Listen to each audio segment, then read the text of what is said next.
Em nosso estudo de hoje, está na segunda epístola de Pedro, capítulo 2, versículo 19. Porque de quem alguém é vencido, do tal faz-se também escravo. E Emmanuel comenta na lição 132 do livro Caminho, Verdade e Vida, sempre adiante. O espírito encarnado, a fim de alcançar os altos objetivos da vida, precisa reconhecer sua condição de aprendiz, extraindo o proveito de cada experiência sem escravizar-se. O dinheiro ou a necessidade material, a doença e a saúde do corpo são condições educativas de imenso valor para os que saibam aproveitar o ensejo de elevação em sua essência legítima. Infelizmente, porém, de maneira geral, a criatura apenas reconhece semelhantes verdades quando se abeira da transformação pela morte do corpo terrestre. Raras pessoas transitam de uma situação para outra com a dignidade devida. Comumente, se um rico é transferido a lugar de escassez, dá-se a tão extremas lamentações que acaba vencido como servo miserável da mendicância. Se o pobre é conduzido a elevada posição financeira, não raro se transforma em ordenador insensato, escravizando-se à extravagância e à tirania. É imprescindível muito cuidado para que as posições transitórias não paralisem os voos da alma. Guarda a retidão de consciência e atira-te ao trabalho edificante. Então, a teus olhos, toda situação representará a oportunidade de atingir o mais alto e o mais além. Emmanuel hoje resolve chamar a atenção nossa para a escravidão, e não a escravidão de pessoas, mas a nossa própria escravidão devido à nossa falta de cuidado, de observação da nossa natureza espiritual e do objetivo da gente estar aqui encarnado agora na Terra. A gente tem que começar a pensar sempre a partir desse ponto, pensar assim, ó, eu sou um espírito que estou em carne agora aqui na Terra, mas daqui a pouco essa carne vai ser devolvida para a Terra. E sendo devolvida para a Terra, eu que preexisto a essa carne e vou sobreviver também, eu vou ser levado por Pai para algum lugar que seja da minha necessidade de progresso. Então, ó, tudo que eu estou fazendo aqui nesse momento é transitório. Lógico, tudo que eu criar vínculo, né, e vínculo principalmente que seja, né, voltado para a matéria, vai trazer consequências para mim, porque vai chegar o momento em que eu vou ter que me separar deles, e se esse vínculo estiver realmente, né, me escravizando, vai me trazer muito sofrimento. Então, tem que começar a pensar assim, o que eu me alimento hoje, daqui a pouco do outro lado da vida eu não vou precisar mais me alimentar. E a gente começa a pensar, peraí, o que eu estou me alimentando é uma necessidade do meu corpo, já passou a ser uma necessidade da mente. Ou seja, eu estou observando só os nutrientes que eu preciso para manter o meu corpo em funcionamento, ou estou entrando no vício que daqui a pouco vai fazer com que a minha mente cobre de mim, quando eu estiver lá do outro lado, a sensação daquele alimento. Se eu estiver fazendo isso comigo, eu vou ter problemas. Ele vem falar para a gente aqui também, né, sobre a prova da riqueza e a prova da miséria. Ele fala, ó, quando existem essas inversões são muito mais comuns do que a gente imagina, né? Só a gente vê nos noticiários, na vida comum, né? A pessoa muito pobre de repente se torna uma pessoa rica, e quando se torna uma pessoa rica, ele fala aqui que a pessoa se escraviza à extravagância e também à tirania, a ordem, né? Aquela autoridade também.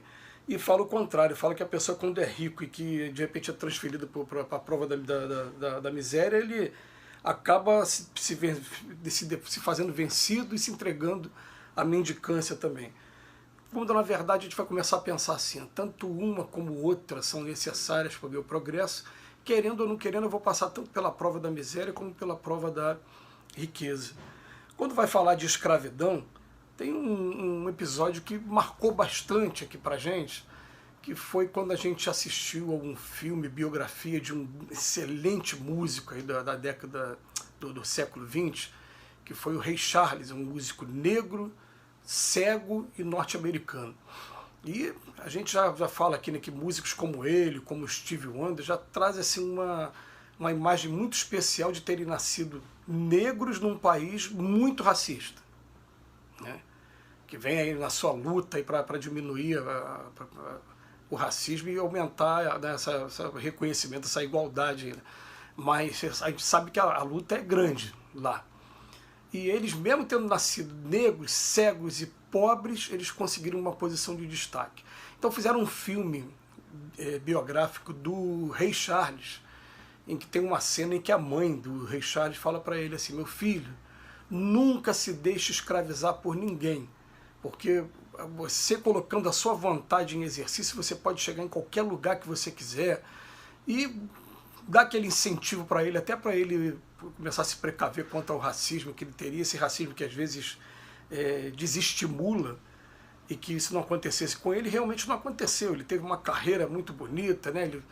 Mas ele se entregou às drogas da época, que era um costume, até, eu posso dizer assim, né, compreensível naquele período da nossa história. Hoje, com as informações que a gente tem, é que a gente não consegue entender como é que algumas pessoas ainda caminham para esse lado da destruição, mas a gente respeita também. Mas naquela época era novidade, as pessoas não sabiam ainda as consequências, enfim. Então, ainda mais uma pessoa que levou a vida como ele, de músico, de estar aí à noite, né? Enfim, ele acabou entrando por esse campo das drogas, e a mãe dele depois conversa com ele mais tarde e fala: meu filho, eu te pedi para nunca se deixar escravizar, e você realmente não se deixou escravizar por homem nenhum, se deixou escravizar por uma substância. Né? Porque eu vou dar um relato aqui muito breve, né, de uma experiência que a gente teve que foi muito interessante, que a gente tem que pensar assim, né? Uma vez um espírito se comunicando com a gente, e ele emocionou muito a gente. Ele falou que na última experiência que ele teve aqui na Terra, ele foi muito pobre e ele se viciou em drogas, né? Nessas drogas aí que a gente conhece, né? Maconha, cocaína, esses nomes que a gente dá aqui. E ele desencarnou por conta disso, por conta do tráfico. E ele falou assim: ó, mas antes de vir para cá, para o Rio de Janeiro, eu tive uma experiência anterior em uma tribo indígena, em que nessa tribo indígena se usava uma substância alucinógena durante o momento da cerimônia religiosa. Então aquilo para mim era normal, e de repente eu sou tirado do corpo e sou levado para um outro lugar, para uma outra experiência, em que eu chego no lugar e agora a substância ela é proibida, e eu acabaram tirando a minha vida. Então ele chamou a atenção para a paciência que a gente deve ter, e até mesmo com quem está viciado, e até o mesmo cuidado que a gente deve ter. Porque eu na época, quando tive esse contato, né, com essa história que emocionou muita gente, pela sinceridade desse espírito, eu comecei a fazer uma comparação comigo, falando assim: peraí, eu ainda como carne. Né? E a gente sabe que a alimentação da carne ela tem dias contados aqui na Terra. Vai chegar o dia que a nossa alimentação vai ser toda frugal, vai ser toda de vegetais, enfim. Mas o que acontece? Enquanto a gente come carne, imagina que eu desencarno aqui agora e daqui a pouco sou levado a ter uma experiência num local em que comer carne seja crime. Gente, chega na fase da adolescência, alguém me oferece ali aquela picanha saindo ali da churrasqueira, eu vou experimentar aquilo e vou ter a sensação de Brasil, futebol, samba. Só que lá é crime. E se bobear, daqui a pouco eu vou até fazer tráfico de boi lá, porque vai ter que ser uma coisa escondida. As pessoas não vão poder saber. E a gente começa a ver o que é a droga aqui pra gente. Né? É uma planta que o pessoal pega, manipula, e infelizmente ainda mistura com um monte de coisas ainda, e aquilo vai criando a dependência da pessoa. E faz com que a pessoa se escravize. É prisão sem grades. É uma prisão tão grave que eu, conversando com um amigo que é usuário de maconha, só convidei ele para uma reflexão simples. Falei: meu amigo, imagina o seguinte: se você tiver que ficar 2 meses internado no hospital sem poder ter acesso à maconha, porque isso aqui você tem escondido dentro da sua casa, mas imagina no hospital, como é que seria aí sua crise de abstinência, como é que teu corpo reagiria a isso? E a gente vai ter noção se a gente está sendo escravizado ou não.